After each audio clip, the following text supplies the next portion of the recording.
Ok, bienvenue à tous et bienvenue sur le podcast Sport Santé Nutrition. Je m'appelle Médéric, je suis coach sportif et tous les dimanches je te permets de te remettre en forme et de te transformer physiquement grâce au sport et à la nutrition tout en prenant soin de ta santé.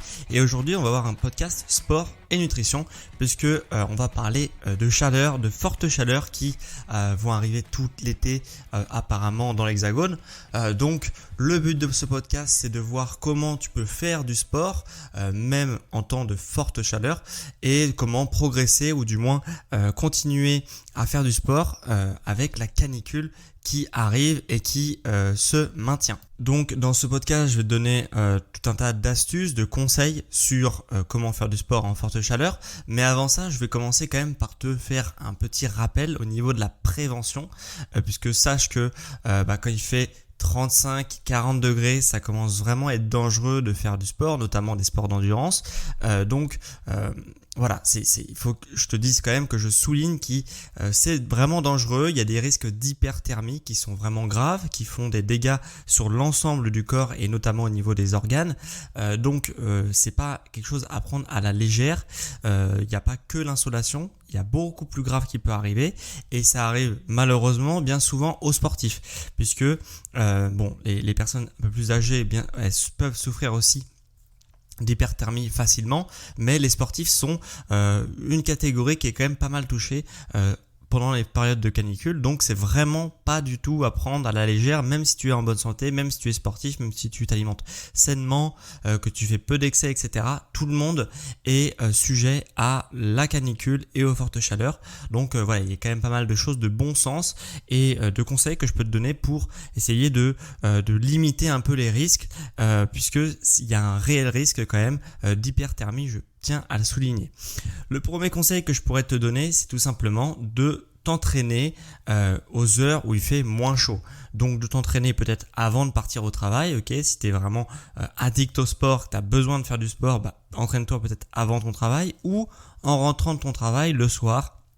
Après 18h, en tout cas les heures qu'il faut à tout prix éviter de manière globale, c'est de 11 à 16 heures à peu près. C'est les heures les plus chaudes de la journée.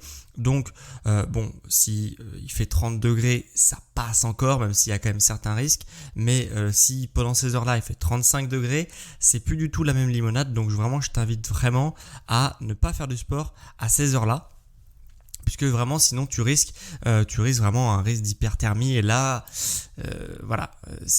tout peut basculer très rapidement puisque ton corps va justement pas pouvoir dégager la chaleur qu'il a en trop et là ça commence vraiment à craindre. Donc voilà, on évite à tout prix ces heures-là et on essaie déjà, premier conseil, de s'entraîner aux heures les plus fraîches de la journée, donc le matin ou après 18h. Bon, ça c'est un conseil un peu de bon sens.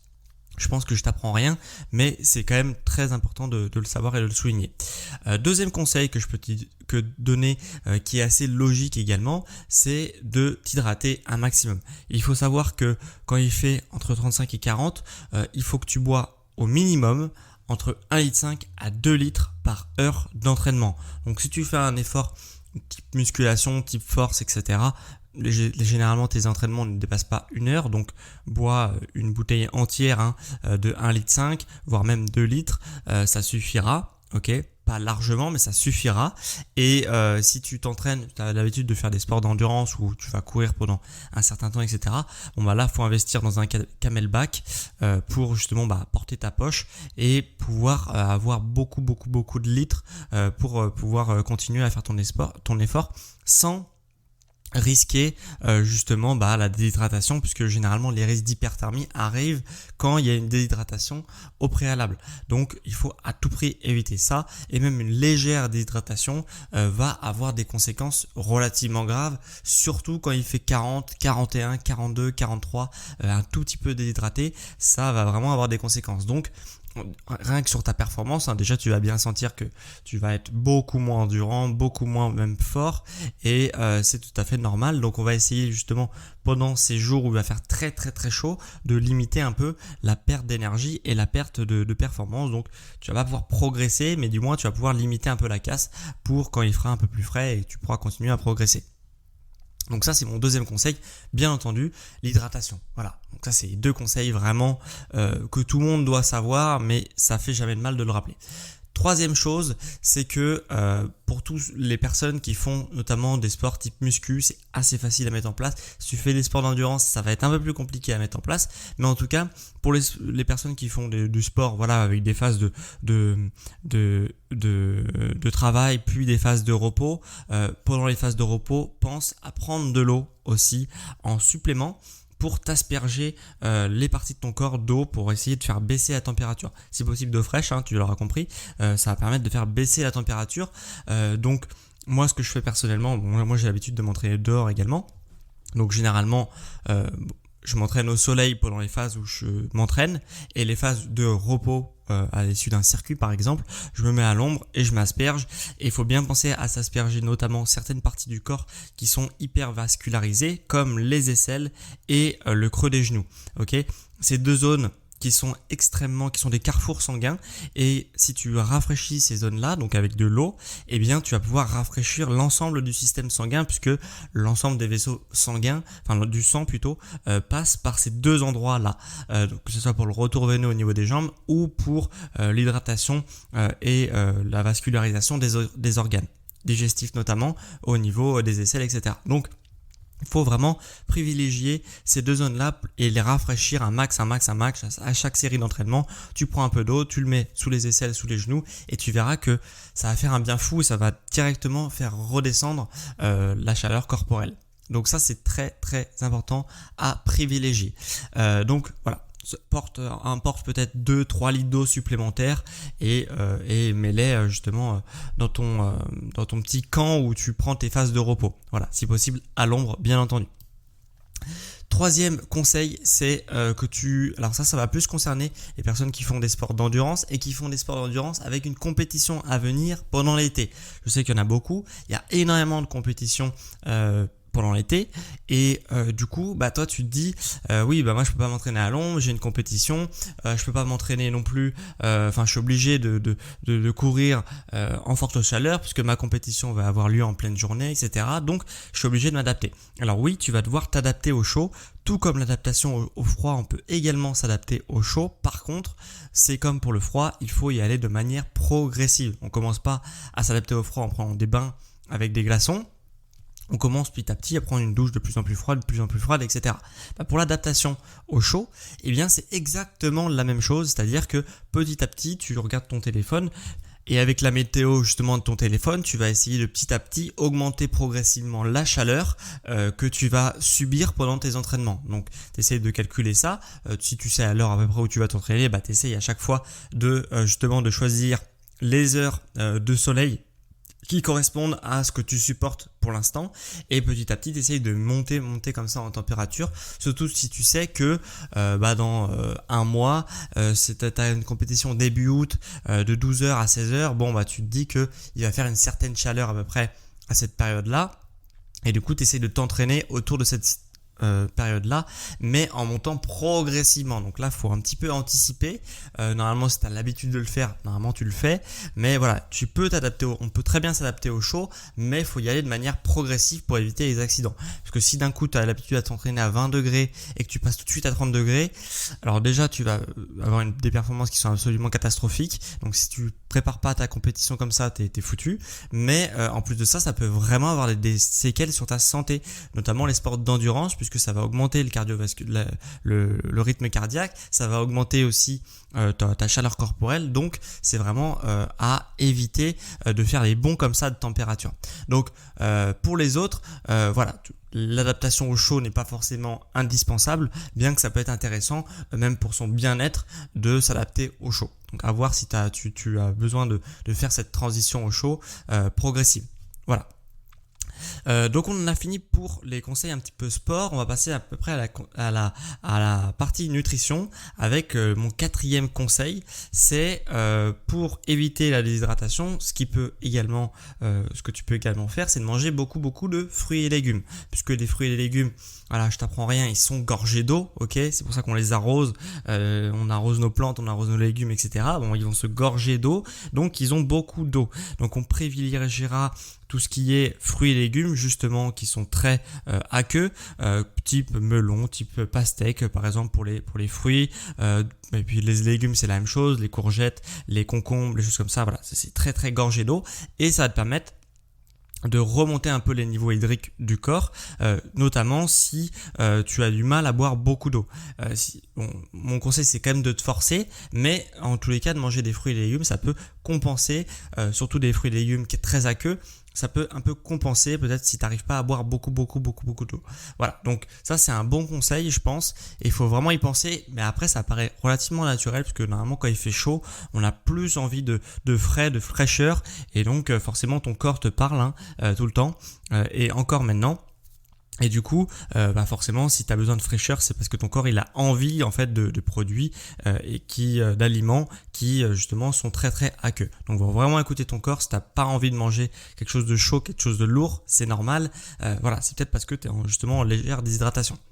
Cinquième conseil que je vais te donner, c'est qu'il y a certains aliments qu'il faudra éviter, notamment en amont des séances de sport, notamment toutes les boissons d'alcool. Alors là, l'alcool, généralement je suis pas fan avec l'alcool, il faut quand même faire attention, surtout avant l'entraînement, à boire avec modération, mais voilà, on est très vite tenté je pense avec les beaux jours de prendre un petit verre d'alcool, par exemple même à midi, et puis de s'entraîner fin d'après-midi. C'est vraiment pas une bonne idée, puisque l'alcool ça déshydrate, ok.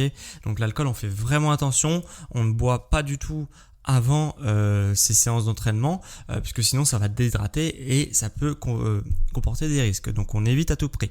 On va éviter également de boire beaucoup de boissons type thé, café, puisque également les boissons type thé et type café vont déshydrater le corps.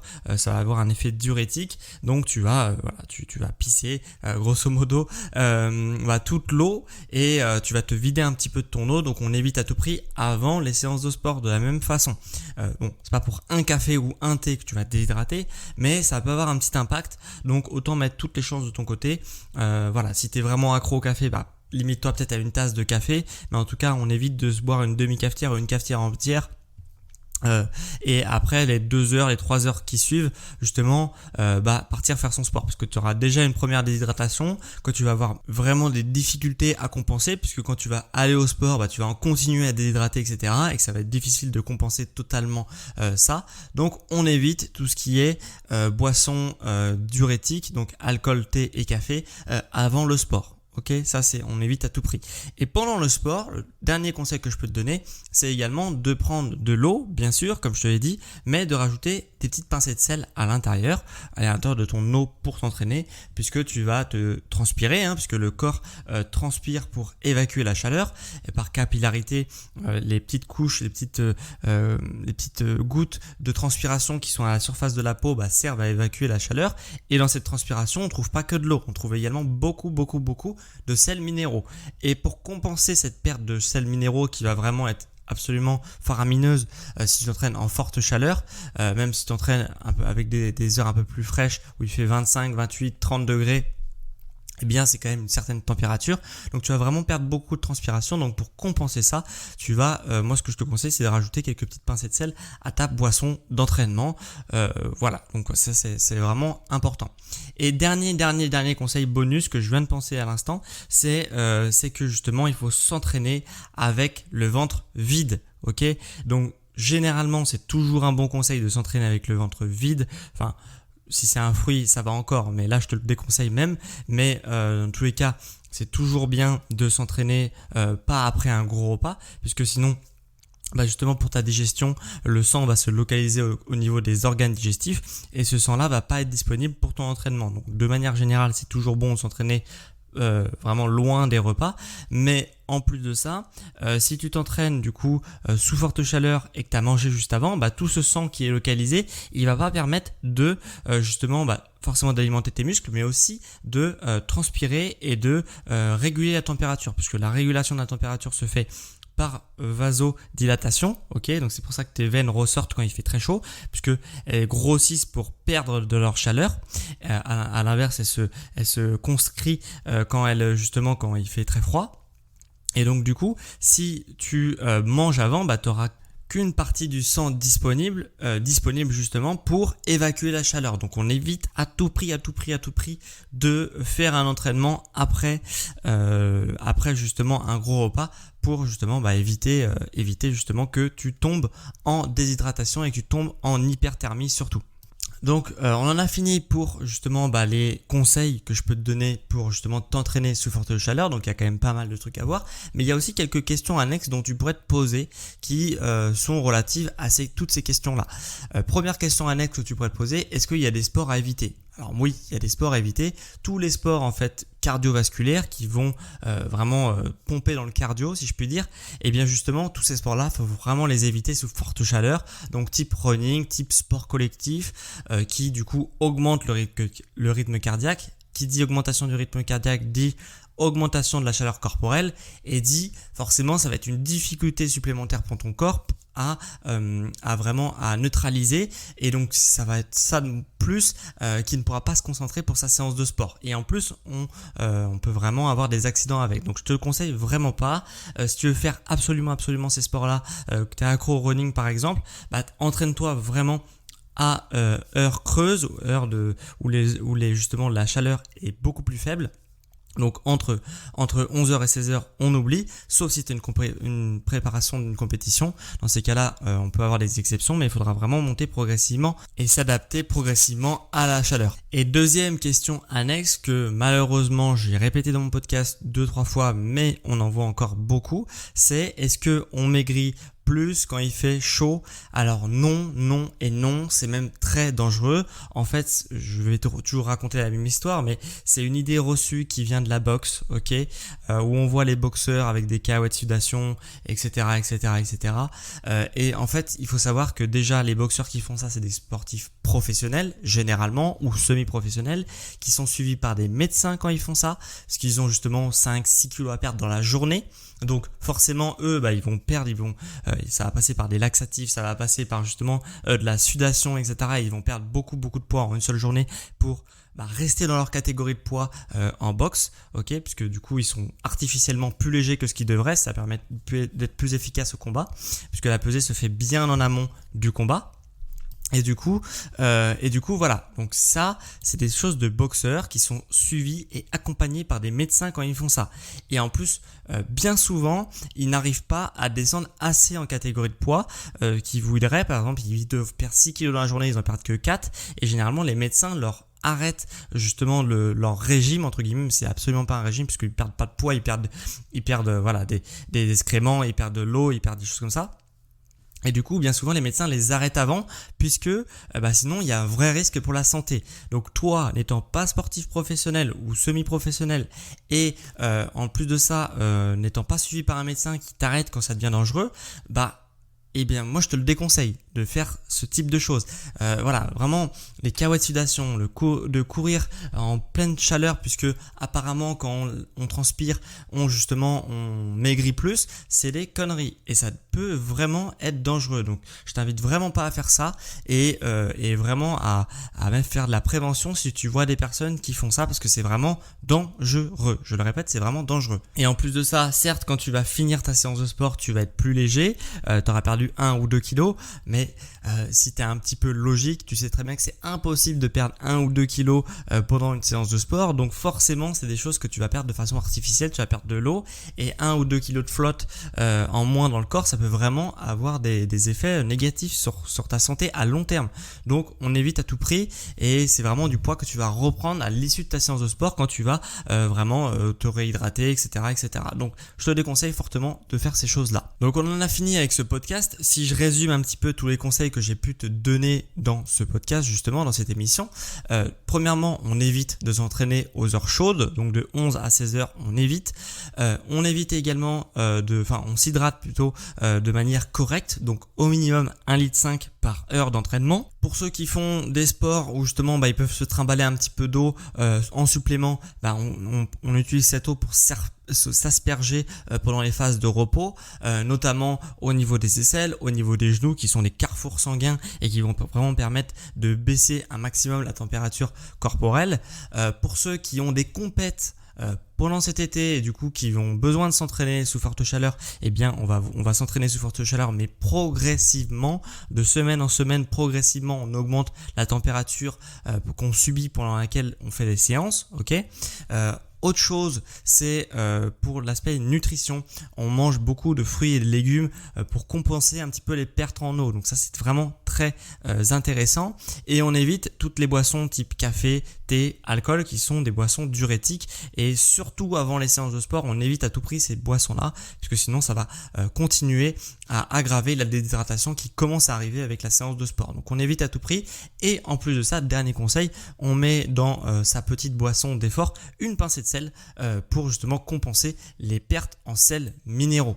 Donc voilà, j'espère que ça t'aura plu, cette petite émission sur le sport et canicule, comment s'y préparer.